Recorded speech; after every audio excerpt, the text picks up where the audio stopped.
जरूरतमंद की मदद। एक लड़का पैदल किसी रास्ते से जा रहा था। उस लड़के ने देखा कि सामने वाले बिजली के खंभे पर कागज की पर्ची चिपकी पड़ी है और उस पर्ची में कुछ लिखा हुआ है। वो लड़का थोड़ा नजदीक जाकर पर्ची में क्या लिखा है वो देखने लगा।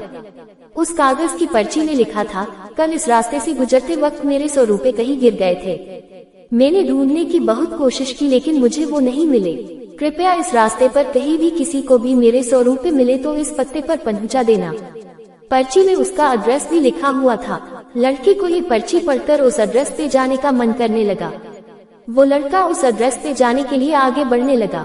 उस एड्रेस पे जाकर लड़के ने देखा कि वहाँ पर एक झोपड़ी है।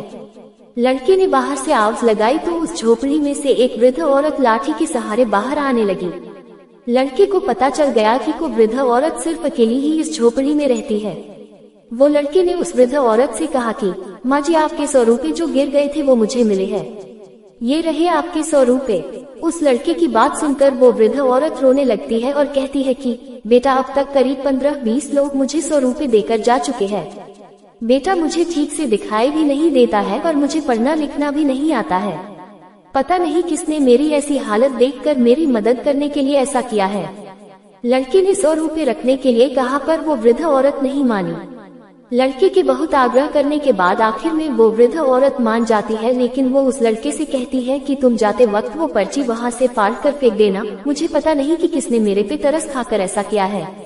लड़के ने कहा, माँ जी, आप इस बात की फिक्र मत करना, मैं वो पर्ची फाड़ दूंगा। अब वो लड़का उस वृद्ध औरत के घर से निकल जाता है। थोड़ी देर चलने के बाद उस लड़के ने सोचा कि आखिर मुझसे पहले आए हुए उन 15-20 लोगों को भी इस माँ जी ने वो पर्ची फाड़ने को कहा होगा, लेकिन उनमें से किसी ने भी पर्ची को नहीं फाड़ा तो फिर मैं क्यों फाड़ दूं? वो लड़का उस पर्ची को बिना फाड़े ही वहाँ से चला जाता है।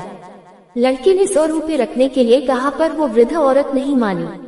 लड़के के बहुत आग्रह करने के बाद आखिर में वो वृद्ध औरत मान जाती है, लेकिन वो उस लड़के से कहती है कि तुम जाते वक्त वो पर्ची वहाँ से फाड़ कर फेंक देना। मुझे पता नहीं कि किसने मेरे पे तरस खाकर ऐसा किया है।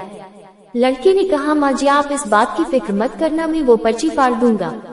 अब वो लड़का उस वृद्ध औरत के घर से निकल जाता है। थोड़ी देर चलने के बाद उस लड़के ने सोचा कि आखिर मुझसे पहले आए हुए उन 15-20 लोगों को भी इस माँ जी ने वो पर्ची फाड़ने को कहा होगा, लेकिन उनमें से किसी ने भी पर्ची को नहीं फाड़ा तो फिर मैं क्यों फाड़ दूं? वो लड़का उस पर्ची को बिना फाड़े ही वहाँ से चला जाता है। उस लड़के के मन में उस व्यक्ति के लिए बहुत ही आदर और सम्मान था जिसने ये तरीका ढूंढा था और इस जरूरतमंद वृद्ध औरत की मदद की थी। मदद करने का मैन होना चाहिए, तरीका बहुत है। स्टोरी अच्छा लगा हो तो लाइक, सब्सक्राइब, कमेंट, शेयर करें अपने दोस्तों के पास।